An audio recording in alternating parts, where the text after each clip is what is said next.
வாசல் வந்து வண்ண மலரே. அத்தியாயம் 11. நகுலன் 2 நிமிடங்களில் தயாராகி அறையிலிருந்து வெளியே வர ரேஷ்மா வாசலின் அருகே நின்றிருந்தாள். அம்மோ, நீ இன்னும் கீழே போலியாடி? உன் கூடவே சேர்ந்து போலான்னு இங்கேயே நின்னுட்டேன். சரி வா போலாம் என அவளின் கையை பிடித்து படியிலிருந்து இறங்கினான். எப்படி இருக்கப்பா? சர்வேஷ் கேட்க, நல்லா இருக்கேன் மாமா, நீங்க எப்படி இருக்கீங்க? ரொம்ப நல்லா இருக்கேன்ப்பா. ஆமா, ஏன் இவ்வளோ சீக்கிரம் காலேஜுக்கு ரெடியா இருக்க? மாமா இன்னைக்கு காலேஜ் போக மாட்டாங்கப்பா, லீவ் போட்டுட்டாங்க. அப்புறம் எதுக்கு நான் யூனிஃபார்ம் மாட்டிட்டு இருக்கேன் என்று லிங்கம் கேட்க, இந்த ஒரு ஷர்ட் மட்டும்தான்ப்பா அயன் பண்ணி வச்சிருந்தேன். என்னப்பா, வீட்டில் எத்தனை வேலைக்காரங்க இருக்காங்க, உனக்கு ஒரு ஷர்ட்டை அயன் பண்ணி தர மாட்டாங்களா? சர்வேஷ் கேட்க, இல்லை மாமா, என்னோட திங்ஸ் யாரும் டச் பண்ணுறது எனக்கு பிடிக்காது, அதான் எனக்கான வேலையை நானே செஞ்சுக்குவேன். அம்மா, அத்தை எங்க? அவளும் அம்மாவும் கிச்சனில் இருக்காங்கப்பா. சரி மாமா, நான் அத்தையை ஒரு வாட்டி பார்த்துட்டு வந்துடுறேன் என்றவன் கிச்சனுக்குள் நுழைய, என்ன அண்ணி ஓயாம வேலை செஞ்சுட்டே இருக்கீங்க, வாங்க வந்து எங்க கூட கொஞ்சம் டைம் ஸ்பெண்ட் பண்ணுங்க என்று ரூபினி அழைக்க, எவ்வளோ நாள் கழிச்சு என்னோட மருமகளை கூட்டிட்டு வந்திருக்கீங்க, உங்களுக்கு எல்லாம் என் கையால சமைச்சு தர ஆசைப்படுறேன், இன்னும் கொஞ்ச நேரம் தான் முடிஞ்சிடும். அப்ப நானும் கொஞ்சம் ஹெல்ப் பண்றேன், என்ன பண்ணணும்னு சொல்லுங்க. எதுவும் பண்ண வேணாம் அத்தை, நகுலன் சொல்ல. ஏன் நகுலா, எப்படிப்பா இருக்க? நல்லா இருக்கேன் அத்தை, ஆனா நீங்க தான் கொஞ்சம் இழைச்சிட்டீங்க போல. அப்படியெல்லாம் ஒன்றும் இல்லை, உன் கண்ணுக்கு தான் அப்படி தெரியுது. அப்படியே இருந்தாலும் என்னோட ஒரே பொண்ணு இருக்காளே, அவகிட்ட மாரடிச்சு தான் இழைச்சி போயிருப்பேன். என்னத்த, என்னோட அம்மாவை பற்றி என்கிட்டயே கம்ப்ளைண்ட் பண்ணுறீங்க? ஆமாம், அவளை ஒன்று சொன்னால் இவனுக்கு பொறுக்காதே. இதில் எப்படி தான் போய் அந்த பொண்ணு? அம்மா, எந்த பொண்ணு? யாரை பற்றி சொல்ல வந்தீங்க? நீ எதுக்கு பார்த்து எடுக்கிற? அது அது ஒன்றும் இல்லை, எதுக்கு இப்போ தேவையில்லாதவங்களை பற்றி பேசிக்கிட்டு? நகுலன் முறைத்தான். ஆமாம், நீ நானும் எதுவும் யோசனை இல்லை, என்னமோ தேவையில்லாத புலம்பிக்கிட்டே இருக்க. தாயையும் மகனையும் பார்த்து ஏதோ இருவரும் தன்னிடம் மறைப்பதை உணர்ந்த ரூபினி அவர்களையே புரியாமல் பார்த்து கொண்டு நின்றிருந்தாள். என்ன அத்தை இப்படி பார்க்குறீங்க? நகுலா, உன்னை நம்பி தானே என் பொண்ணு இருக்கா. எனக்கு தெரியும் அத்தை, நானும் அவளை நம்பி தான் இருக்கேன். வேற எந்த பொண்ணும் உன்னோட லைஃப்ல இல்லையே என கலக்கமாக கேட்க, என்னோட அம்மாவை தவிர வேற யாரும் என்னோட மனசுல இல்லை உறுதியாக சொல்ல. சரிப்பா, என் பொண்ணு என்ன சொல்றா? வேற என்ன சொல்வா? இன்னைக்கு ஃபுல் டே அவ கூட தான் டைம் ஸ்பெண்ட் பண்ணணும்னு எதிர்பார்க்குறா. அவள் அப்படி தான் சொல்லுவா. இன்னும் ஒரு வாரம் எங்கே தானே இருக்க போகிறோம். வா அத்தை, 1 வீக் இருக்க போகிறீங்களா? தேங்க்யூ ஸோ மச் அத்தை, நான் இப்போவே அம்மாவை கூட்டிகிட்டு வெளியே போகிறேன். டேய், 2 பேரும் சாப்பிட்டுட்டு கிளம்புங்க. வெளியவே சாப்பிட்டுக்கிறோமா என்றவன் ரேஷ்மாவை அழைத்து கொண்டு அனைவரிடமிருந்தும் விடை பெற்று வெளியே கிளம்பினான். 10-15 நிமிட பயணத்தில் ஒரு உயர்தர ரெஸ்டாரண்ட் முன் தனது காரை நிறுத்தியவன் ரேஷ்மாவுடன் உள்ளே நுழைந்தான். இருவர் மட்டுமே அமரக்கூடிய இருக்கையில் 2 பேரும் எதிரெதிரே அமர, என்னம்மா சாப்பிட்ற? நீ எது சாப்பிட்றியோ அதையே எனக்கும் சொல்லு மாமா.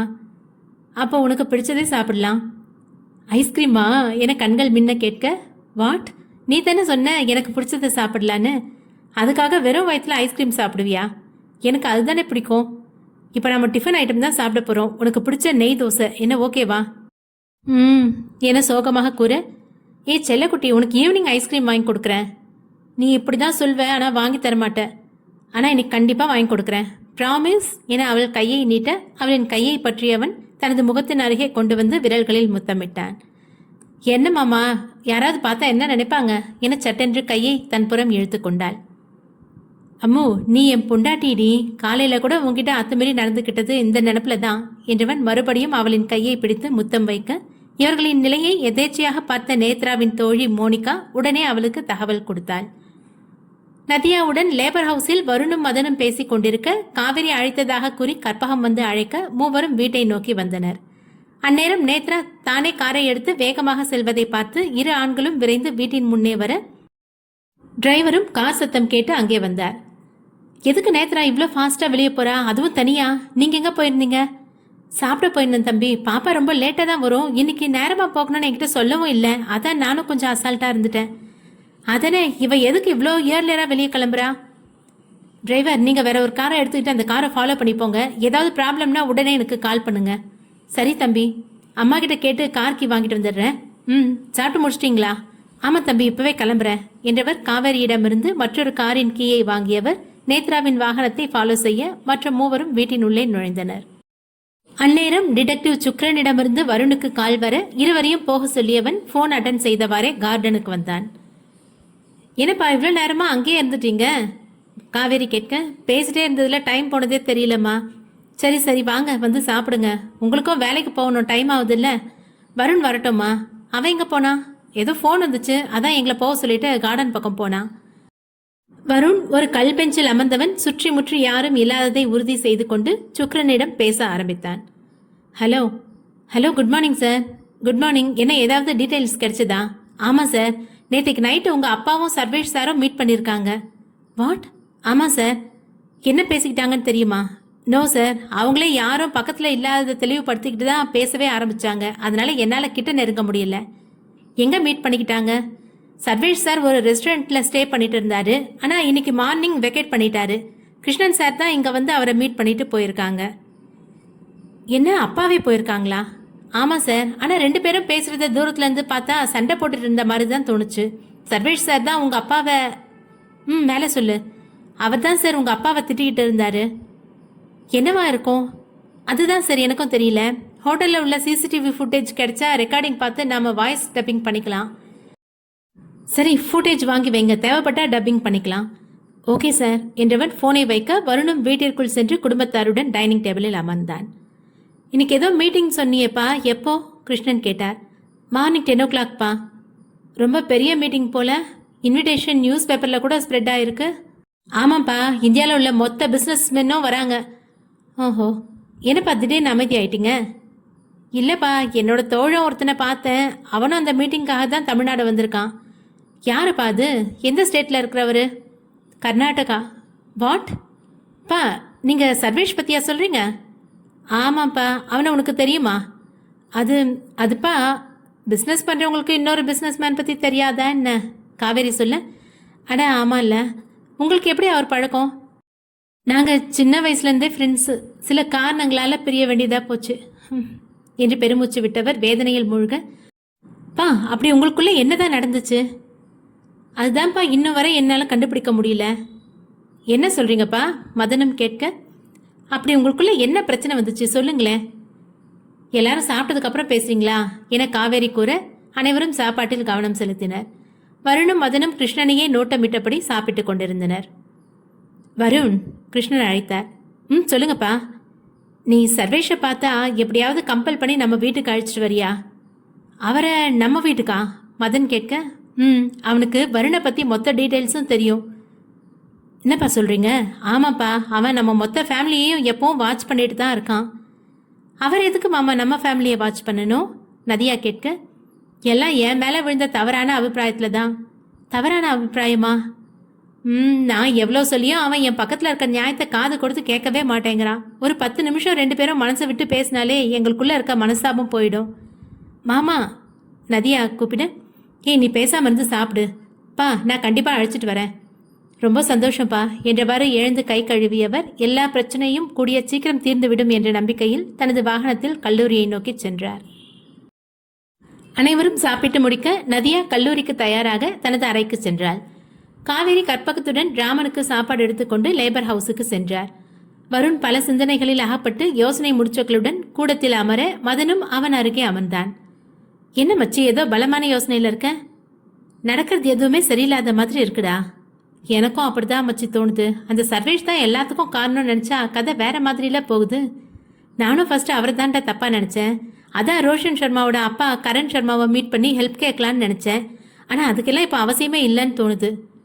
ஆமாம் மச்சி, 3 ஃப்ரெண்ட்ஸில் ஒருத்தர் இறந்துட்டாரு. இருக்க 2 பேரையும் மனசு விட்டு பேச வச்சாலே பாதி ப்ராப்ளம் தெரிஞ்சிடும். கூடிய சீக்கிரமே பேச வைப்போம். அப்புறம் ஒரு விஷயம் மச்சி. என்னடா? அந்த ரோஷனோட தங்கச்சி இருக்காளே, அந்த மேனா மினுக்கி, அவளோட பார்வை உன் மேலே தப்பா படுது. கொஞ்சம் கவனமாக இருந்துக்கோ. இதெல்லாம் ஒரு பிரச்சனையாடா? அழகாக இருந்தால் 4 பொண்ணுங்க சைட் அடிக்க தானே செய்வாங்க. எனக்கு இவ உன்னை சாதாரணமாக விடுவான்னு தோணலை மச்சி. டேய் போதுண்டா, போய் மீட்டிங்க்கு ரெடி ஆகிற வழியை பாரு என்றவன் எழுந்து அறைக்கு சென்றான். ராமன் தனது மனைவியையும் மகனையும் காணும் பொருட்டு தனது கையில் இருந்த சிறு தொகையில் சில உணவு பதார்த்தங்களை வாங்கி கொண்டவர் பெரியதுரையின் வீட்டின் முன் வந்து நின்றார்.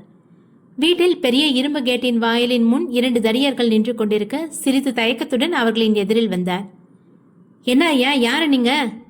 அது வந்துப்பா, என்னோட பொஞ்சாதியோ மகனோ இங்கே தான் வேலை செஞ்சிட்டு இருக்காங்க. அவங்கள ஒரு வாட்டி பார்த்துட்டு போகலான்னு. அதெல்லாம் முடியாது, பெரிய ஐயாவுக்கு தெரிஞ்சால் ரொம்ப கோவப்படுவார். ஒரே ஒரு வாட்டி அவர்கிட்ட கேட்டு பாருங்க தம்பி எனக்கு கெஞ்சும் குரலில் கேட்க அவர்களும் மேலும் மறுக்க முடியாமல் பெரியதுரையின் முன் வந்து நின்றனர். என்னப்பா, ஐயா, ஒரு ஆத்தாலும் மகனும் புதுசாக வந்து வேலை செய்கிறாங்கல்ல, அவங்களோட வீட்டுக்காரங்க வந்து அவங்கள பார்க்கணுன்னு வெளியே நிற்கிறாங்க. சரி, பார்த்துட்டு போகட்டும், வர சொல்லு. ஐயா, அது வந்து என்ன? அந்த அம்மாவுக்கு 2 நாளாக காய்ச்சலாக இருந்துக்கிட்டு இருக்கு. இப்போ நாம் சந்திக்க வச்சா அவங்க வீட்டுக்காரங்களுக்கும் சங்கடமாக இருக்கும்ல. அதான் வைத்தியம் பார்த்துருக்கோம்ல, வர சொல்லு, பார்த்துட்டு போகட்டும். இதோ வர சொல்கிறேன் என்றவன் வாயிலின் அருகே வர, ஐயா என்ன தம்பி சொல்கிறாரு என ஆவலாக கேட்க, போகலான்னு சொன்னார் ஐயா, நீங்கள் உள்ளே வாங்க. ரொம்ப நன்றி தம்பி. இருக்கட்டும் ஐயா, அங்கே பாருங்க, அதோ அவர் தான் வெள்ளசாமி, அவர்கிட்ட போய் கேளுங்க, உங்களை உள்ளே அழைச்சிட்டு போவார்.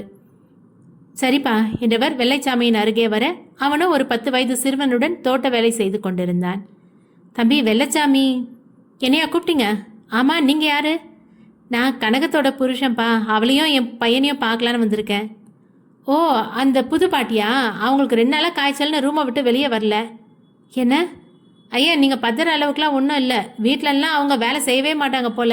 இங்கே உடலை அசைச்சு வேலை செஞ்ச உடனே காய்ச்சல் பிடிச்சிக்கிச்சு. வாங்க, அழைச்சிட்டு போகிறேன் என்றவன் முன்னே நடக்க, ராமன் தான் வாங்கி வந்திருந்த பைகளிலிருந்து ஒரு பாக்கெட் தின்பண்டத்தை எடுத்து அந்த சிறுவன் புறம் நீட்ட, தாத்தா எனக்கு இது வேணாம் என மறுக்க, வாங்கிக்கோப்பா, உன்ன மாதிரி சின்ன பசங்க எல்லாம் இதை விரும்பி சாப்பிடுவாங்களே என ஒரு சிறிய பாப்கார்ன் பொட்டலத்தை அவன் கையில் திணிக்க, சிறுவன் மீண்டும் மறுக்க, வாங்கிக்கோக்கண்ணா, தாத்தா ஆசையாக கொடுக்குறாருல என்றார் வெள்ளைச்சாமி. சரிப்பா என புன்னகையுடன் வாங்கி கொண்டான். பிள்ளைய ரொம்ப நல்லா வளர்க்குறப்பா, பாரு எவ்வளோ விவரமா, தெரியாதவன் கையிலேருந்து எதுவும் வாங்க மாட்டேங்குது. வெள்ளைச்சாமி பதிலுக்கு புன்னகைத்தவன் ராமனை கனகம் தங்கியிருந்த அறையின் முன் விட்டு சென்றான். ரெஸ்டாரண்டில் அமர்ந்திருந்த நகுலனும் ரேஷ்மாவும் உண்டு முடித்தவர்கள் டேபிளில் பில்லை வைத்து செல்ல தயாராகவும், எதிரே வந்த சர்வர் பேலன்ஸ் தவறி கையில் இருந்த உணவு பதார்த்தத்தை ரேஷ்மாவின் மேல் கொட்டிவிட்டார். ஏய், பார்த்து வர தெரியாது? சாரி சார், சத்தம் போடாதீங்க சார். மாமா, எனக்கு ஒன்றும் இல்லை மாமா, எதுக்கு இப்போ பிரச்சனை? வா, போய் வாஷ் பண்ணிட்டு கிளம்பலாம். சுடுதாடி? ஐயோ, எனக்கு எந்த சூடும் தெரியல, சத்தம் போட்டு பிரச்சனை பண்ணாத மாமா. என்ன இருந்தாலும் வேலை செய்கிறவங்களுக்கு கவனம் வேணாமா? இப்படிதான் வானத்தை பார்த்துட்டு வந்து எதிரில் இருக்கவங்க மேலே கொட்டுறதா? சார் ப்ளீஸ் சார், சத்தம் போட்டு என்னோட வேலையை காலி பண்ணிடாதீங்க சார். என்னை நம்பி தான் என்னோட குடும்பமே இருக்கு. ப்ளீஸ் சார், நான் வேணுன்னா நீங்கள் வந்து சாப்பிட்ட சாப்பாட்டுக்கு நானே பில் கட்டிடுறேன் சார். அதெல்லாம் ஒன்றும் தேவையில்லை, நீங்கள் போங்க என ரேஷ்மா சொல்ல, தயங்கியபடி நின்றவனை பார்த்து நகுலன் ஏதோ சொல்ல வருவதையும் தடுத்தவள் சர்வருக்கு சைகை காட்ட அவனும் அவ்விடம் விட்டு அகன்றான்.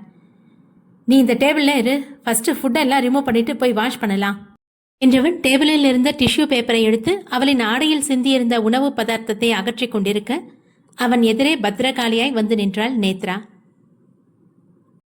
தன் அறைக்கு வந்த அருண் அங்கே குளித்து முடித்து உடை மாற்றிக் கொண்டிருந்த நதியாவை கண்டதும் அவளின் அருகே நெருங்கி வர, இல்லை இப்போ வேணாம், உங்களுக்கு மீட்டிங் போனோம், நானும் காலேஜ் போனோம், போய் ரெடியாவுங்க. வருண் தன் பாக்கெட்டிலிருந்து ஃபோனை எடுத்தவன் மதனுக்கு அழைக்க, என்னடா இப்போதானே பார்த்தோம், நீ கிளம்பி நேரம் ஆஃபீஸ்க்கு போயிட்டு சத்தியம் கூட மீட்டிங் வந்துரு. ஏன் நீ எங்கே போற?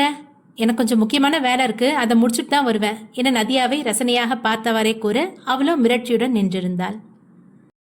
நகுலன் ரேஷ்மாவின் ஆடையை மும்முரமாய் சுத்தப்படுத்தி கொண்டிருக்க, மாமா என்ன அம்மா, அங்கே பாருங்க, இந்த பொண்ணு நம்மளை பார்த்து கோவமாக வந்துட்டு இருக்கா. யார் இது என திரும்பி பார்க்க நேத்ரா அவன் அருகே வந்து நின்றாள். அவளை அந்நேரம் சற்றும் அங்கே எதிர்பார்க்காதவன் சட்டென்று இருக்கையிலிருந்து எழுந்து நிற்க, என்ன நடக்குதுங்க? யார் மாமா இவ? நீ கொஞ்சம் விலகி நில்ல. நான் எதுக்கு என் மாமாவை விட்டு விலகி நிற்கணும் என்றவள் நகுலனின் கையை பிடித்தவாறு அவனுடன் சேர்ந்து நிற்க, என்ன நகுல், நான் உன் பக்கத்தில் வந்தாலே தள்ளி நிற்ப, இப்போ இந்த பொண்ணு உன் கூட இவ்வளோ க்ளோஸாக நிற்கிற? யார் மாமா இந்த பொண்ணு? பப்ளிக் பிளேஸ்ன்னு கூட பார்க்காம இப்படி கத்திட்டு இருக்கா. எனக்கு தெரிஞ்ச பொண்ணு தான் அம்மோ. என்ன தெரிஞ்ச பொண்ணா? நாம லவ்வர்ஸ், நம்ம ஸ்டடீஸ் முடிஞ்ச உடனே நமக்கு மேரேஜ். மூணா மனுஷி சொல்ற மாதிரி தெரிஞ்சவங்கன்னு சொல்றேன். வாட்? ரேஷ்மா அலறினாள். என்னடி வாட்டு? இப்பதான் எங்களுக்குள்ள இருக்க ரிலேஷன்ஷிப் தெரிஞ்சு போச்சுல, விலகி நில்லு. மாமா என கண்கள் கலங்க நகுலனை நிமிர்ந்து பார்க்க அவனும் எதுவும் கூறாமல் அமைதியாக நின்றிருந்தான். அவனது அமைதி ரேஷ்மாவின் மனதை காயப்படுத்த அவனது கையை விட்டவள் ரெஸ்டாரண்ட்டை விட்டு வெளியேறினாள். ஆமா, நீ எதுக்கு இப்போ ரெஸ்டாரண்ட் வந்த? நகுலன் நேத்ராவிடம் கேட்டான். என்னோட ஃப்ரெண்டு மோனிகா இருக்காள்ல, அவ தான் உன்னை இங்கே ஒரு பொண்ணோட பார்த்து தான் எனக்கு ஃபோன் பண்ணி சொன்னா. அதான் நானும் உடனே கிளம்பி இங்கே வந்துட்டேன். ஓ சரி, நான் கிளம்புறேன். என்ன கிளம்புறியா? உனக்காக அறக்க பறக்க ஓடி வந்திருக்கேன், ஒரு காஃபி கூட வாங்கி கொடுக்க மாட்டியா? சாரி நேத்ரா, எனக்கு இப்போ டைம் இல்லை, உடனே கிளம்பி ஆகணும். ஓகே நகுல், எனக்கும் காலேஜுக்கு இன்னைக்கு நேரமாக போயாகணும், நானும் கிளம்புறேன். ஆமாம், அந்த பொண்ணு யாருன்னு நீ சொல்லவே இல்லை. என்னோட மாமா பொண்ணு. வாட், அவளா? இதை ஏன் நீ அப்பவே சொல்லல? இவளை தானே சிஸ்டர் போல நினைச்சிருக்கதா சொன்ன. ச்சே, நான் வேற ஏதோ பொண்ணுன்னு நினைச்சு ரொம்ப ஹார்ஷா திட்டேனே. நீ எதுக்கு அமைதியா நின்ன? சொல்லிருக்கலாம்ல என்றவள் இதுவரை இருந்த கோபமான மனநிலை மாறி சாந்தமானாள். இட்ஸ் ஓகே, அவ எதுவும் நினைச்சுக்க மாட்டா, நீ கிளம்பு. ஓகே பாய் என்றவள் கிளம்ப நகுலன் ரேஷ்மாவை தேடி ரெஸ்டாரண்டின் வெளியில் ஓடி வந்தான். ராமன் வெள்ளைச்சாமி காட்டிய அறையின் முன்னே வந்தவர் கதவை தட்ட அது தானாகவே திறந்து கொண்டது. தரையில் பாய் விரித்து கனகம் படுத்திருப்பதை பார்த்து விரைந்து அவளிடம் சென்றார் ராமன். யாரோ தனது அருகில் வருவதை உணர்ந்த கனகம் மெதுவாக கண்களை திறந்து பார்க்க ராமன் நின்றிருந்தார். என்னங்க என கலக்கமாக அழைக்க, உடம்புக்கு இப்போ எப்படி இருக்கு? கொஞ்சம் அசதியா இருக்கு. ஆமா, நீங்க எப்படி இங்க வந்தீங்க? உன்னையும் பிள்ளையும் பார்க்காம என்னால் எவ்வளோ நாள் தான் இருக்க முடியும்? அதான் பெரியதுரை ஐயா கிட்ட கேட்டு உங்களை பார்க்க வந்தேன்.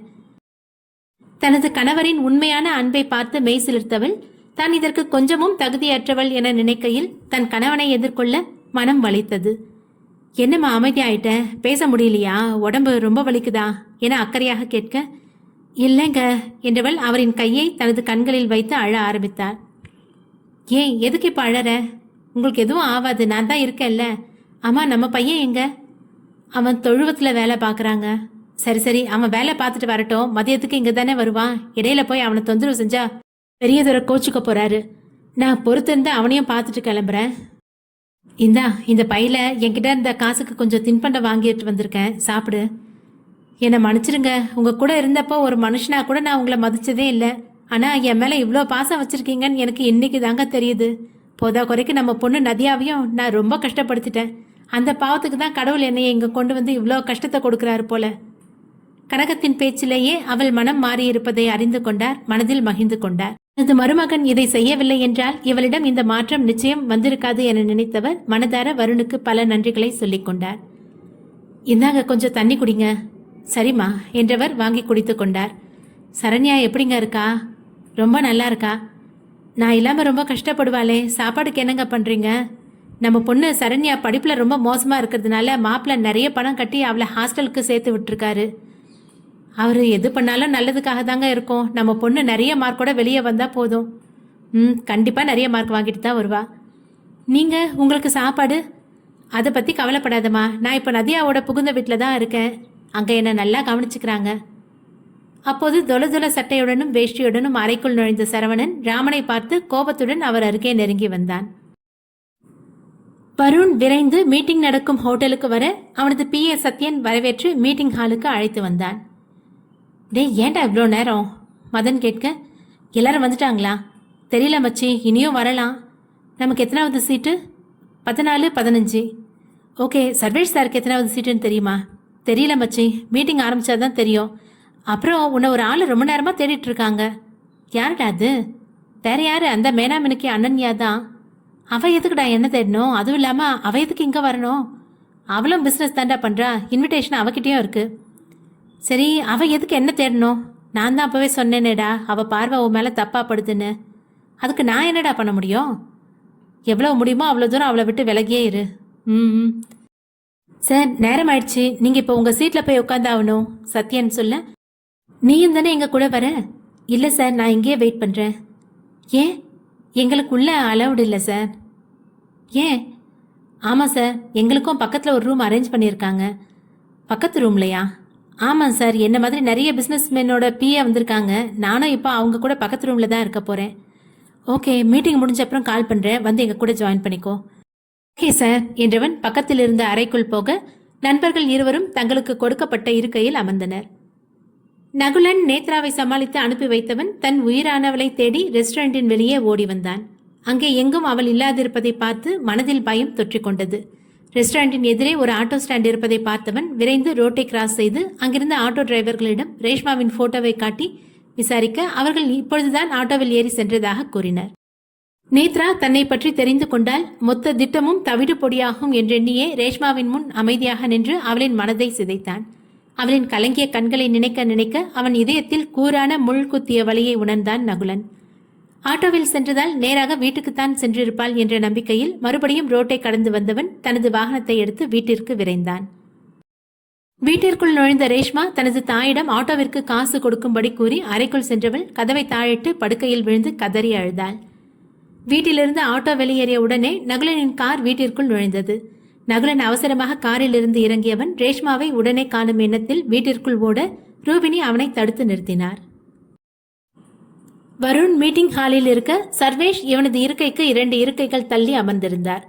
இப்பொழுது அவருடன் பேச முடியாது என்று உணர்ந்தவன் மீட்டிங் முடிந்ததும் அவர் அருகே சென்றான். என்னப்பா என்னையே கொஞ்ச நேரமா நோட்டை விட்டுட்டு இருக்க? நான் யாருன்னு உங்களுக்கு தெரியும் தானே சார்? உங்கள் கூட ஒரு ½ அன் ஹவர் நான் பேசணும். எனக்கு இப்போ டைம் இல்லைப்பா. Uncle please. அங்கிளா? என்னை தரமட்டமாக்கிறதுக்கு தானே உன் அப்பம் போல் நீயும் கிளம்பியிருக்க. அங்கிள் ஏதோ தப்பு நடந்திருக்கு, அதை நம்ம கண்டுபிடிக்கணும். உங்களை நான் தப்பாக நினச்சிட்டேன், அதுக்காக சாரி. தப்பு நடந்திருக்கு, அது உன்னோட அப்பனால தான். நான் என்னால் என்னைக்கும் மன்னிக்க முடியாது. கொஞ்சம் நேரம் டைம் கொடுங்க, ½ அன் ஹவர் கூட வேணாம், ஒரு 10 நிமிஷம் என் கூட இருந்து பேசுங்க, நான் உங்களுக்கு புரிய வைக்கிறேன். என்கிட்ட பேசி புரிய வைக்கிறத விட்டுட்டு உன்னோட தங்கச்சி லைஃப்பை சேவ் பண்ண பாரு. அவளுக்கு எதையும் நாம் சொல்லி புரிய வைக்க வேண்டிய அவசியம் இல்லை, அவளுக்கே உண்மை தெரிஞ்சா விளக்கிடுவா. எனக்கு அப்படி தோணலை. அவளோட கேரக்டருக்கு கொஞ்சமாவது உங்கள் குடும்ப மானத்தை வாங்காமல் அவள் அடங்க மாட்டா. அதை எப்படி சால்வ் பண்ணணும்னு எனக்கு தெரியும். இப்போ அது பிரச்சனை இல்லை, உங்களுக்கும் அப்பாக்கும். போதும் தம்பி, இதை பற்றி நாம் இதுக்கு மேலே பேச வேணாம். அப்புறம் கங்க்ராச்சுலேஷன்ஸ், உங்களுக்கு 2-3 கான்ட்ராக்ட் கிடைச்சிருக்கு போல. ஆமாம் அங்கிள், தேங்க்யூ. சரி தம்பி, நான் கிளம்புறேன். அங்கிள், உங்களை நினச்சி அப்பா ரொம்ப கஷ்டப்படுறாரு. நான் கண்டுபிடிச்ச வரைக்கும் உங்களுக்கு இடையில யாரோ ஒருத்தர் மறைமுகமாக வேலை செஞ்சு உங்களை பிரிச்சிருக்காங்க. அதுதான் உங்களோட நண்பன் ருத்ரான் சாவுக்கும் காரணம். இவ்வளோ பெரிய பிஸ்னஸ் மேனாக வளர்ந்து இன்னைக்கும் உலகம் ஃபுல்லாக தெரிகிற அளவுக்கு தடம் பதிச்சிருக்கீங்க. உங்களுக்கு இந்த சிம்பிள் விஷயம் கூட தெரியலன்னா ரொம்ப கஷ்டம்தான். என்ன சொல்ல வர? அப்பா தப்பு பண்ணாருன்னா அதையே வெளிப்படையாக பண்ணணும், அதுவும் உங்களுக்கு தெரிகிற மாதிரி. இதுலேருந்தே தெரியலையா அப்பா மேலே யாரோ வீணாக பழி போட்டிருக்காங்கன்னு? சர்வேஷ் புருவ முடிச்சுக்களுடன் யோசனையில் மூழ்க, அங்கிள் ஒரு 10 மினிட்ஸ் என் கூட வரீங்களா? ஓகே என்றவர் அவன் காரிலேயே ஏற வருண் காரை வீட்டை நோக்கி செலுத்த மதனும் சத்யனும் வேறொரு காரில் ஏறி அலுவலகம் நோக்கி சென்றனர். நகுலன் ரேஷ்மாவை நினைத்து பதட்டத்துடன் வீட்டிற்கு வந்தவன் அவள் அறையை நோக்கி ஓட ரூபினி அவனை தடுத்து நிறுத்தினார். என்ன அத்தை, ரேஷ்மா எதுக்கு தனியாக வீட்டுக்கு வந்தாப்பா? ஒரு சின்ன பிரச்சனை அத்தை, நான் இதோ இப்போ பேசி சரி பண்ணிடுறேன். என்ன சின்ன பிரச்சனையாக இருந்தாலும் அவள் உன்னை விட்டுட்டு தனியாக வந்திருக்க மாட்டா. அத்தை எதுவும் இல்லை, நான் அவகிட்ட பேசினாலே சரியாயிடுவா என்று அவரை மேலும் பேச விடாமல் ரேஷ்மாவின் அறையின் முன் வந்து கதவை தட்ட அவளோ எந்த பிரதிபலிப்பும் இன்றி அமைதியாகவே அறைக்குள்ளேயே இருந்தாள். நகுலன் விரைந்து அவனது பால்கனிக்கு வந்தவன் பால்கனி வழியே அவளது அறையின் பால்கனியில் குதித்து அறைக்கு உள்ளே வர ரேஷ்மா அழுது அழுது சோர்ந்து போயிருந்தாள். அம்மோ என அழைத்தவாறே அவள் அருகே நெருங்கி வர, அங்கேயே நில்லு, கிட்ட வந்த நானே என்னை கொண்டுடுவேன். அம்மு என்னடி பேச்சுது, நீ இல்லாட்டி நானும் செத்துருவேண்டி. இப்படிதானே பேசி பேசி என்ன இந்த கதிக்கு ஆளாக்கியிருக்க, தயவு செஞ்சு வெளியே போயிடு. என் மேலே உனக்கு இவ்வளோதான் நம்பிக்கையாடி? எவ்வளோ வந்து உன்னை லவ் பண்ணுறேன், மேரேஜ் பண்ணிக்க போகிறேன்னு என்கிட்ட வந்து சொல்கிற, அதுவும் உன் முன்னாடி வச்சு. நீயே எதுவும் பேசாமல் அதுதான் உண்மைங்கிற மாதிரி நின்றுட்டுருக்க. இதுக்கு மேலே உன்னை நான் எப்படி நம்புறது? ஐயோ அதெல்லாம் வேறடி, நம்ம ரிலேஷன்ஷிப்பை அது கூட கனெக்ட் பண்ணி குழப்பிக்காத. நீ என்ன சொல்கிறேன்னு உனக்கு புரியுதா? என்னை புரிஞ்சுக்க ட்ரை பண்ணடி. இப்போ நான் என்ன சொன்னாலும் உனக்கு தப்பாக தாண்டி தெரியும். ஞாபகம் தெரிஞ்ச வயசுலேருந்தே எனக்கு எல்லாம் நீ தானே வாழ்ந்துட்டுருக்கேன்னு உனக்கே தெரியும் இல்லடி. நானும் இது வரைக்கும் அப்படி தான் நினச்சேன். ஆனால் அந்த நினப்பில் ஒரு லாரி மண்ணை அள்ளி கொட்டிட்டேன். இனி உன்னால் நான் ஏமாற தயாராக இல்லை. வீட்டில் ஒருத்தி வெளியே ஒருத்தின்னு சே, உன்னோட ஆசையத்துக்கு நான் தான் கிடைச்சேனா? இதுக்கு தான் காலையில் என்கிட்ட அப்படி நடந்துக்கிட்டியா என்றவள் மறுநொடி தரையில் கிடந்தாள். நகுலன் அடித்த அடியில். என்னடி சொன்ன? என்னை பார்த்து என்ன சொன்ன? ஆசையத்துக்கு உன்னை யூஸ் பண்ணுறேனா? அப்படி மட்டும் நினச்சிருந்தா இன்னைக்கு காலையிலே உன்னை நான் முழுசாக எடுத்திருப்பேன்டி. ஒத்துக்கிறேன், நானும் அந்த மனநிலையில் தான் இருந்தேன். ஆனால் உனக்கு விருப்பம் இல்லைன்னா உடனே உன்னை விட்டனா இல்லையா? இந்த நிமிஷம் கூட உன்னை முழுசாக எடுத்துக்க எனக்கு அதிகாரம் இருக்குது. ஏன்னா நீ எனக்கு சட்டப்பூர்வமாக பொண்டாட்டி. ஆனால் உன் விருப்பம் இல்லாமல் உன்னை கஷ்டப்படுத்தி என்னோட ஆசையை தீர்த்துக்கிற அளவுக்கு கொடூரமானவன் இல்லை. உனக்கு வலிச்சா எனக்கு அதை விட வலிக்கோண்டி. உன்னை எதுக்கு அவசர அவசரமாக கல்யாணம் பண்ணேன்னு தெரியுமா? இன்னைக்கு பார்த்தியே, அவளால் ஏதாவது பிரச்சனை வந்தா நீ தான் என் பொண்டாட்டின்னு அதிகாரமாக சொல்லதான். அதுவும் இல்லாமல் அவளை பற்றி உன்கிட்ட எக்ஸ்பிளைன் பண்ணுற அளவுக்கு அவள் ஒன்றும் பெரிய ஆள்லாம் இல்லை. என்னை நம்புனா நம்பு, இல்லைனா இப்படியே அழுது வடிஞ்சுக்கிட்டு இங்கேயே கெட என கோபமாக கத்தியவன் அறையை விட்டு வெளியேறினான். வருண் சர்வேஷை வீட்டிற்கு அழைத்து வந்தான். காரில் இருந்து இறங்கும் முன்னே காரின் ஹாரன் சத்தம் கேட்டு கிருஷ்ணன் விரைந்து வாயிலின் அருகே வந்தார். காரில் இருந்தபடியே சர்வேஷ் கிருஷ்ணனின் எதிர்பார்ப்பை பார்த்தவர் தான் இதுவரை தவறாக எதையும் புரிந்து கொண்டுள்ளோமோ என மேலும் குழம்பி போனார். டிரைவர் வண்டியை வாசலின் அருகே நிறுத்தவும் இருவரும் இறங்கிக் கொண்டனர். கிருஷ்ணன் சர்வேஷின் கையை பிடிக்க அவரோ இம்முறை எந்த எதிர்ப்பும் காட்டாமல் அமைதியாக வீட்டிற்குள் வந்தார். காவேரி அவரை வரவேற்க கற்பகம் அனைவருக்குமான காஃபியை கையில் ஏந்தி வந்தார். காவேரி தனது கணவருக்கும் அவர் நண்பருக்கும் தன் கையால் எடுத்துக் கொடுக்க சர்வேஷ் மறக்காமல் வாங்கி கொண்டார். மா, நதியா எங்க? ரூம்ல தான்ப்பா இருக்கா. இன்னைக்கு என்னன்னே தெரியலப்பா, அவ வந்த நேரத்துல இருந்தே ஏதோ சரியில்லாத மாதிரி இருக்கா என தனது மகனுக்கு மட்டும் கேட்கும் விதத்தில் சொல்ல, சரி நான் போய் பார்க்கறேன் என்றவன் அறைக்குள் வர, நதியா என்றும் ஏதோ ஒரு வேலையை இழுத்து போட்டு துருதுருவென செய்து கொண்டிருப்பவள் இன்று கட்டிலில் படுத்து விட்டத்தை வெறித்து பார்த்து கொண்டிருந்தாள். வருண் கதவை லாக் செய்து அவள் அருகே வந்தவன் கட்டிலில் அமர அவனது வருகையை கூட உணராமல் ஏதோ சிந்தனையில் ஆட்கொண்டிருந்தாள். நதியா, ஏண்டி இப்படி இருக்க? உடம்புக்கு ஏதாவது ஆச்சா என அவளின் நெற்றியை கழுத்தை தொட்டு பார்க்க, எனக்கு ஒன்றும் ஆகலை. அப்புறம் ஏண்டி இப்படி இருக்க? எனக்கு ஒரே குழப்பமா இருக்குங்க. குழப்பமா? அப்படி என்ன குழப்பம்? இன்னைக்கு சீனியர் காலேஜுக்கு வரல. அவன் காலேஜுக்கு வராதுக்கும் நீ இப்படி இருக்கிறதுக்கும் என்னடி சம்மந்தம்? அது சீனியர் நேற்றுக்கு நைட்டு கொஞ்சம் நோட்ஸ் கேட்டாங்க. நானும் ப்ரிப்பேர் பண்ணி இன்னைக்கு கொடுக்கலான்னு நினச்சி காலையில் இன்டர்வல் பீரியடு அவங்க கிளாஸுக்கு போனேன். அவங்க கிளாஸ் ஸ்டூடெண்ட்ஸு சீனியர் வரலன்னு சொன்னாங்க. சரின்னு காலேஜ் முடிஞ்சு ஈவினிங் அவருக்கு ஃபோன் பண்ணா என்ன ஆச்சு மேலே சொல்லு. ஒரு பொண்ணு அட்டன் பண்ணா. அதுக்கு இப்போ என்ன? அவங்க வீட்டில் உள்ள பொண்ணாக இருக்கும். இல்லை, அந்த பொண்ணு சீனியரோட ஒய்ஃப்னு சொல்லுச்சு. உங்களுக்கும் ஷாக்காக தானே இருக்கு? எனக்கும் அப்படி தான் இருக்கு. யார் இந்த பொண்ணா இருக்கும்? இது நேத்ராக்கு தெரிஞ்சா அவ எவ்வளோ சங்கடப்படுவா. இதுக்கா நீ இப்படி உட்காந்துருக்க? போய் வேற வேலை இருந்தா பாரு. நதியா சட்டென்று படுக்கையிலிருந்து எழுந்தவள் வருணின் முகத்தையே ஆராய, ஏண்டி இப்படி பார்க்குற? அப்போ உங்களுக்கும் இந்த விஷயம் ஏற்கனவே தெரிஞ்சிருக்கு. ஏன் அமைதியா இருக்கீங்க? இதை நாம நேத்ராக்கு உடனே சொல்லணும், வாங்க என்றவள் எழுந்து வெளியே போக அவளை இழுத்து தன் மடியில் அமர்த்தி கொண்டான். என்ன பண்றீங்க? எவ்வளோ பெரிய விஷயம் நடந்துட்டு இருக்கு, நீங்க என்னடான்னா என்றவளை மேலும் பேச விடாமல் அமர்த்தி கொண்டான். மதன் அலுவலகத்திலிருந்து வேலையை முடித்து கிளம்பும் போது எதிரே வருணின் டிரைவர் வந்து நின்றார். நீங்க தம்பிதான் என்ன வர சொன்னாங்க.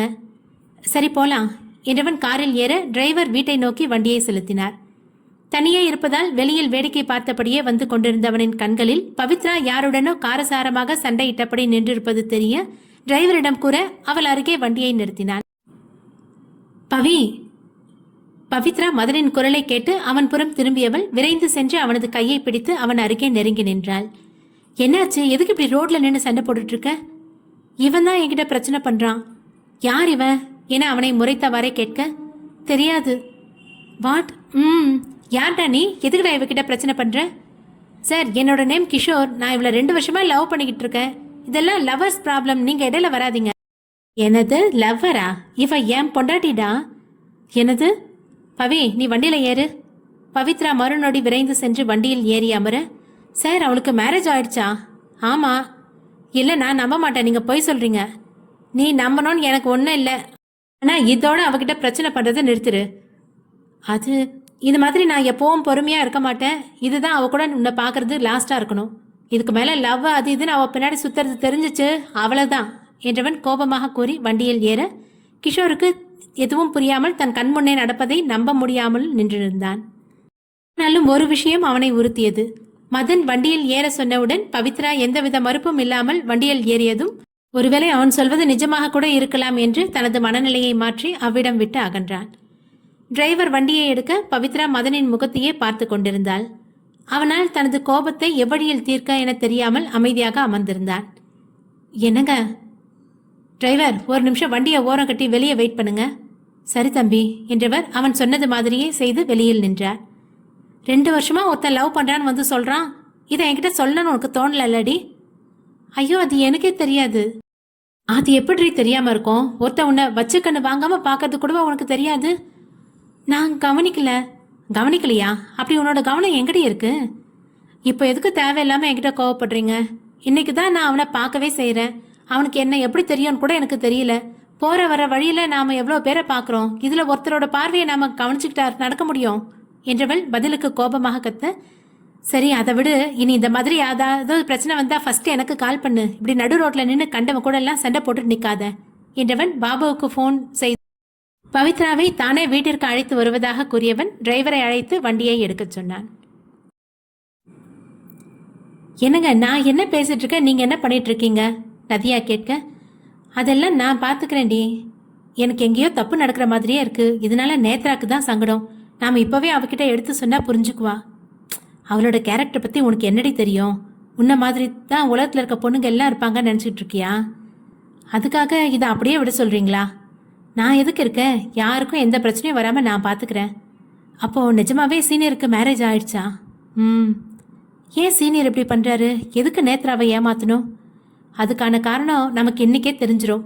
சரி, அதை விடு. நீ போய் ரெடியாகு, நம்ம வெளியே போகணும். வெளியே வா. எங்க? என்னோட பிஏ இருக்கார்ல, அவர் ஒய்ஃபுக்கு நாளைக்கு வளைகாப்பு. அதுக்கு ஏதாவது ப்ரெசன்ட் வாங்கணும். கிளம்பு. நானும் உங்கள் கூட நாளைக்கு ஃபங்க்ஷனுக்கு வரட்டுமா? நான் இது வரைக்கும் இந்த மாதிரி எந்த ஃபங்க்ஷனும் போனதே இல்லை. நீ இல்லாமலாடி, நம்ம சேர்ந்து தான் போக போகிறோம். ஓகே, நான் போய் கிளம்பிட்டு வரேன். கிருஷ்ணன் சர்வேஷை கார்டனுக்கு அழைத்து சென்றவர் அமைதியாக அமர்ந்திருக்க, அன்னைக்கு என்ன நடந்துச்சு? சர்வேஷ் கேட்டார். இதை என்கிட்ட உனக்கு கேட்க 20 வருஷம் ஆகியிருக்குல்ல? தப்பு தான். ஆனால் அப்போ இருந்த சூழ்நிலை உனக்கே தெரியும். என் இடத்துல நீ இருந்தா கூட இப்படி நிச்சயமாக இருந்திருக்க மாட்டேன். உன்னை கூப்பிட்டு வச்சு கண்டிப்பாக விசாரிச்சிருப்பேன். நான் தான் என் கண்ணாலேயே பார்த்தனே. பார்த்தோம், ஏன் அமைதியாக இருந்த? அந்த செகண்டே என்னை கூப்பிட்டு கேட்டிருக்கலாமே. உன்னோட பையன் கரெக்டாக தான் கெஸ் பண்ணியிருக்கான். நம்மளை யாரோ வேணும்னே சிக்கலில் மாட்ட வச்சுருக்காங்க. ஆமாம், அது தெரிஞ்சதால தானோ என்னவோ ருத்ரன் மொத்த பழியும் தம்மேல போட்டுக்கிட்டு நம்மளை விட்டுட்டு மொத்தமாக போயிட்டான். அப்போ இதை யார் பண்ணியிருப்பாங்க? எனக்கும் தெரியல. நானும் விசாரித்து சோர்ந்து போயிட்டேன். இப்போ நாம் என்ன பண்ணுறது? என்னோட பையன் பார்த்துக்குவான், விடு. என்னை மன்னிச்சிடுறா. உன் மேலே எனக்கு எந்த கோவம் இல்லைடா. அது இல்லைடா, நான் வேணும்னே ஒரு பெரிய பாவத்தை உனக்கு செஞ்சுட்டேன். என்ன அது? இப்போ உன் பொண்ணை விரும்புகிற மாதிரி நடிச்சுக்கிட்டு இருக்கானே நகுலன், அவன் என் பொண்ணோட புருஷன். என்னது? என்னடா சொல்கிற? என இருக்கையிலிருந்து எழ, உன் மேலே இந்த கோவத்தில் நான் தான் நகுலனை வற்புறுத்தி இப்படி பண்ண வச்சுட்டேன்டா. என்னோட பொண்ணை பற்றி தெரிஞ்சுமாடா இந்த மாதிரி பண்ணுன என உடைந்த குரலில் கேட்க சர்வேஷ் அமைதியாக இருந்தான். என்ன நீ கண்காணிக்கிறது தெரியும், ஆனால் இப்படி அழிக்க தான் கண்காணிக்கிறேன்னு நான் நினச்சி கூட பார்க்கலடா. இந்த உண்மை தெரிஞ்சா என்னோட பொண்ணு செத்து போயிடுவாளேடா என சோர்ந்து போய் கூறியவரை நேற்றும் வழி அறியாது மனபாரத்துடன் அமர்ந்திருந்தார் சர்வேஷ். அறையில் அழுது சோர்ந்தவள் நகுலனின் பேச்சில் சிறு மனதிடம் வர முகத்தை கழுவி அழுத தடத்தை சிறிது மேக்கப்பில் மறைத்தவள் அறையை விட்டு வெளியே வந்தாள். கூடத்தில் அமர்ந்திருந்த நகுலன் ரேஷ்மா தன்னை நோக்கி வருவதை பார்த்து அவள் மேல் இருந்த கோபத்தில் அவ்விடத்தை விட்டு அகன்றான்.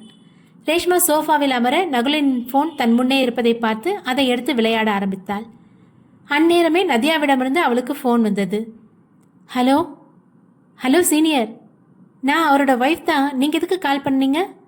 நதியாவிற்கு அவளின் பேச்சை கேட்டு பேச வந்ததே மறந்து போக அதிர்ச்சியாகி நின்றாள். ரேஷ்மாவோ மேலும் பேச்சு சத்தம் கேட்காததால் ஃபோனை கட் செய்தவள் மறுபடியும் விளையாட ஆரம்பித்தாள். என்னம்மா பண்ணுற? சுமதி கேட்க, விளையாடிட்டு இருக்கேன் அத்தை. இந்தாம்மா, உனக்காக நகுலன் இப்போ தான் போய் வாங்கிட்டு வந்தான் என ஒரு ஐஸ் பாக்ஸை அவளிடம் கொடுக்க கண்கள் மின்ன அதை வாங்கி கொண்டாள். ஈவினிங் வாங்கி தருவேன் என்று அவன் கூறியது போலவே வாங்கி தந்தது அவளுக்கு மகிழ்ச்சியை தர பாக்ஸுடன் நகுலனின் அறையை நோக்கி சென்றாள். நகுலன் தனது உயிரானவளை அடித்து விட்டோமே என்ற மனக்கசப்பில் அவளின் முகத்தை பார்த்து சங்கடப்பட்டவன் தனது அறையில் வந்து விட்டத்தை பார்த்து படுத்திருந்தான். மாமா என அழைத்தவாறே படுக்கையில் அவன் பக்கத்தில் அமர, ரொம்ப வலிக்குதாடி? கொஞ்சம் வலிக்குது. சாரிடி. நானும் தான் சாரி. உன் மேலே எந்த தப்பும் இல்லடி. உன்னோட இடத்துல யாராக இருந்தாலும் இப்படி தான் ரியாக்ட் பண்ணுவாங்க. நான் உனக்கு சொல்லி புரிய வச்சுருக்கணும். தப்பு என் மேலே தான். நீ இப்போ என்னை தேடி வந்தது மனசுக்கு ரொம்ப நிறைவாக இருக்குது. நம்ம 2 பேரும் இப்படியே பேசிகிட்டு இருந்தால் ஐஸ் மொத்தமாக உருகிடும். ஆமாம், இதை எதுக்கு இங்கே எடுத்துகிட்டு வந்த? நம்ம 2 பேரும் சாப்பிட்றதுக்கு தான். இல்லை, எனக்கு வேணாம், நீயே சாப்பிடு. உனக்கு கொடுக்காம நான் எப்படி சாப்பிட என்றவள் ஒரு ஸ்பூனில் அவனுக்கு ஊட்ட மறுக்காமல் வாங்கி கொண்டான். அப்படியே இருவருமாக ஐஸ்கிரீமை பகிர்ந்துண்டு தங்களுக்குள் இருக்கும் வலுவான காதலை தக்க வைத்துக் கொண்டனர். நதியா தயாராகி அறையிலிருந்து வெளியே வர வருண் அவளின் கையை பிடித்து படிகளில் இறங்கி வந்தான். எங்கப்பா கிளம்பிட்டீங்க? ஷாப்பிங் போகிறோம்மா. சரிப்பா, சீக்கிரமாக போயிட்டு வாங்க. மதன் எங்கம்மா? ஆளை காணோம். அவன் இன்னும் வீட்டுக்கு வரலப்பா. வீட்டுக்கு வரலையா? சரி, நான் ஃபோன் பண்ணி பார்க்குறேன். அத்தை, நேத்ரா எங்க? அவளுக்கு ஏதோ எக்ஸாம் படிச்சுட்டு இருக்காம்மா. என்ன, அவள் படிக்கிறாளா? எனக்கும் அதிசயமாக தாண்டா இருக்குது. அப்பாவும் சர்வேஷ் அங்கிளும் எங்கம்மா? தோட்டத்தில் இருக்காங்கப்பா. யார் சர்வேஷ் அங்கிள்? அப்பாவோட ஃப்ரெண்டு. வா, நாம் அவங்களே பார்த்துட்டு போகலாம். சரி அத்தை, போயிட்டு வரோம். சரிம்மா. வருணும் நதியாவும் தோட்டத்து பக்கம் செல்ல சர்வேஷ் நதியாவை பார்த்து அதிர்ந்தவர் இருக்கையிலிருந்து எழ வருணுக்கும் கிருஷ்ணனுக்கும் சர்வேஷின் திடீர் முகபாவம் குழப்பத்தை கொடுக்க நதியாவோ எந்த ஒரு சலனமும் இன்றி அவர் எதிரே வந்து நின்றாள். பவித்ராவும் மதனும் வண்டியில் பயணித்துக் கொண்டிருக்க அவர்கள் இருவரிடமும் அமைதியே நிலவியது. சிறிது நேரத்தில் டிரைவர் ஒரு ரெஸ்டாரண்டின் முன்னே வண்டியை நிறுத்தினார். இறங்கு. எதுக்கு இங்கே வந்திருக்கோம்? என்னை வீட்டுக்கு தானே கூட்டிகிட்டு போகிறேன்னு சொன்னீங்க. இறங்குடி. இல்லை நான் மதன் அவளின் பேச்சை காதில் வாங்காமல் ரெஸ்டாரண்டின் உள்ளே நுழைய பவித்ராவும் தயங்கியபடியே அவன் பின்னே சென்றாள். மதன் இருவர் மட்டும் இருக்கக்கூடிய இருக்கையில் அமர அவனது எதிர்ப்புறம் வந்து அமர்ந்தாள். என்ன வேணும்? உங்களுக்கு என்ன வேணுமோ அதுவே எனக்கும் போதும். மதன் மனதுக்குள் புன்னகைத்தவாறே சர்வரை கூப்பிட்டு தனக்கும் அவளுக்குமான இரவு உணவை வரவழைத்தான். பவித்ரா சுற்றி பார்க்க அங்கிருந்தோர் அனைவரும் உடையிலும் ஆடம்பரத்திலும் நாகரிகத்திலும் உயர்தட்டு மக்களாக இருக்க இவளுக்கு தான் அங்கிருக்க சங்கடமாக இருந்தது. சாப்பிடு. என்னடி அமைதியா இருக்க? எடுத்து சாப்பிடு. அது எல்லாரும் இந்த முள்ளு கரண்டியை வச்சு சாப்பிட்றாங்க. எனக்கு தான் இதை பயன்படுத்த தெரியாதே.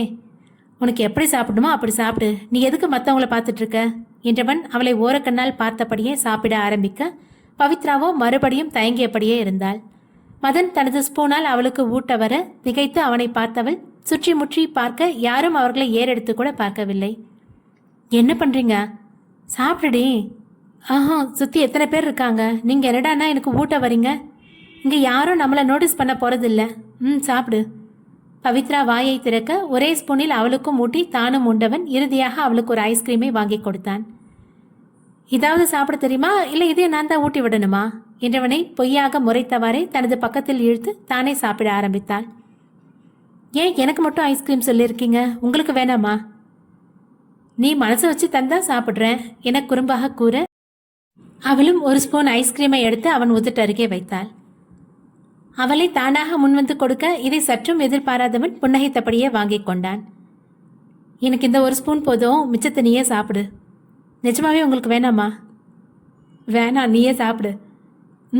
என்றவள் அனைத்தையும் சாப்பிட்டு முடிக்க பில் பே செய்தவன் நேரமாவதை உணர்ந்து பவித்ராவுடன் அவளின் வீட்டை நோக்கி சென்றான்.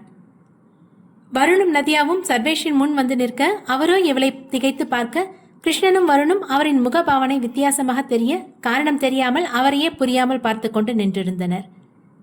இந்த பொண்ணு என்னோட ஒய்ஃப் நதியா அங்கிள். ஓ, என்னடா ஆச்சு உனக்கு? எதுக்கு என்னோட மருமகளை பார்த்து உன்னோட முகமே மாறி போச்சு? இல்லடா, 20 வருஷத்துக்கு முன்னாடி பார்த்த ஒரு பொண்ணோட முக ஜாடையிலேயே இந்த பொண்ணு இருக்கா. யாரடா சொல்ற? எனக்கு அந்த மாதிரி யாரையும் தெரியலையே. உனக்கு தெரியாதுடா, நீ அப்பவே ஸ்கூல் காலேஜ் ஓப்பன் பண்ற ஐடியாவில் வேலையா தெரிஞ்சிட்டு இருந்த. எப்போ தானே நம்ம கம்பெனிக்கு வருவேன், அதனால உனக்கு அந்த பொண்ணு தெரிய வாய்ப்பில்லை. அங்கிள், நீங்க கோகிலா அத்தியாவா சொல்றீங்க? கோகிலா? எஸ், அதே நேம் தான். என்னோட அம்மாவை உங்களுக்கு தெரியுமா? ஓ, நீ கோகிலா பொண்ணா? ஆமாங்க. நீ அப்படியே உங்க அம்மா ஜாடியை உரிச்சு வச்சிருக்க. அப்பாவும் அப்படிதான் சொல்லுவாரு. எங்க அம்மாவோட போட்டோ உங்ககிட்ட இருக்கான். நான் உங்களை பார்த்ததே இல்லை. என்னம்மா சொல்ற? ஆமாங்க, நான் பிறக்கும்போது அம்மா இறந்துட்டாங்க. வாட்? என்ன அங்கிள், ஏன் இப்படி நீங்கள் ஷாக் ஆகுறீங்க? வருண் கேட்க, இல்லைப்பா, ஒரே ஒரு நம்பிக்கை வந்துச்சு, அதுவும் சவுடு இல்லாமல் போயிடுச்சு. என்னடா சொல்ல வர? கோகிலாவும் நம்ம கம்பெனியில் ஒரு ஸ்டாஃப் தான். ரொம்ப டேலண்டான புத்திசாலியான பொண்ணு. அவ்வளவா படிக்காட்டியும் அவளோட திறமைக்காக தான் அவளை வேலைக்கு எடுத்தேன். ஒருவேளை அன்னைக்கு நடந்தது அவளுக்கு தெரிஞ்சிருக்க வாய்ப்பு இருக்குன்னு நினச்சேன். அவள் மூலமாக சின்னதாக ஒரு க்ளூ கிடைச்சாலும் போதும்னு நினச்சேன். ஆனால் இப்போ அதுக்கும் வாய்ப்பு இல்லாமல் போச்சு என ஒருவித ஏமாற்றத்துடன் கூற கிருஷ்ணனுக்கும் வருணனுக்குமே சிறிய ஏமாற்றமாகவே இருந்தது. ராமன் தனது மனைவி எவ்வளவு தடுத்தும் மகன் கூறிய சுடு சொற்களால் மனம் வருந்தியவர் மதியமே அவர்களிடமிருந்து விடை பெற்று வரும் வழியில் இருந்த ஒரு கோவிலில் தனது மனபாரத்தை இறக்கி வைத்தார். மாலை நேரம் முடிந்து இரவு படர மெதுவாக எழுந்தவர் பொடிநடையாக வீட்டிற்கு வந்து சேர்ந்தார். லேபர் ஹவுஸை நோக்கி வந்து கொண்டிருந்தவர் அப்போதுதான் தோட்டத்தில் தனது மகள் மருமகனுடன் சம்பந்தியும் தனக்கு அன்றொரு காலத்தில் உதவி செய்த சர்வேஷும் நின்றிருக்க விரைந்து அவர்களின் அருகில் வந்தார். சார், நீங்க கோகிலாவோட புருஷன் ராமன் சார். ஓ, மன்னிச்சிருங்க ராமன், உங்களை அதிகம் பார்க்காததுனால ஞாபகம் வரல. பரவாயில்ல சார். பா, உங்களுக்கும் இவர் தெரியுமா? ஆமாடா, உன்னோட அம்மா இவரோட கம்பெனியில் தான் வேலை செஞ்சா. நமக்கு நிறைய பண உதவி தந்து உதவி செஞ்சிருக்காரு. அச்சோ ராமன், எதுக்கு இதெல்லாம் இப்போ பேசுறீங்க? என்னோட ஊழியர்களுக்கு நான் செய்ய வேண்டிய கடமை தான் செஞ்சேன். அதுவும் இல்லாமல் கோகிலா நல்ல ஒரு உழைப்பாளி. சொல்லப்போனால் உங்களுக்கு நான் செஞ்சது கம்மி தான் என்றவர் உணர்ச்சி வசப்பட்டு பேசிக் கொண்டிருக்கும் ராமனை நிதானத்திற்கு கொண்டு வந்தார். மாமா உங்கள் முகம் ஏன் வாடி போயிருக்கு? மத்தியானம் சாப்பிட்டீங்களா? வருண் கேட்க, அது மாப்பிள்ள பா, அப்போ மத்தியானம் நீங்கள் சாப்பிடலையா? உங்களுக்கு 3 வேளை மருந்து சாப்பிடணும் ஞாபகம் இருக்கா என்றவள் ராமனின் கையை பிடித்து வீட்டிற்குள் அழைத்து சென்றாள். இருட்டத் தொடங்கியதும் தோட்டத்தில் ஆங்காங்கே பொருத்தப்பட்ட அலங்கார விளக்குகள் ஒளிர சர்வேஷ் வீட்டிற்கு அனுப்பும் மனநிலை கொஞ்சமும் இல்லாமல் கிருஷ்ணன் தனது உடைந்து போன நட்பை புதுப்பித்துக் கொண்டிருந்தார். வருணும் அவர்களின் அருகே அமர்ந்து அளவலாவிக் கொண்டிருக்க அப்போதுதான் மதன் வீட்டிற்கு வந்தான். வண்டியிலிருந்து இறங்கியவன் தோட்டத்தில் பேச்சு சத்தம் கேட்கவும் எட்டி பார்க்க தனது நண்பன் அமர்ந்திருப்பதைக் கண்டவன் அவர்களை நோக்கி வந்தான். என்னப்பா இப்ப வர? அதனே எங்கடா போன?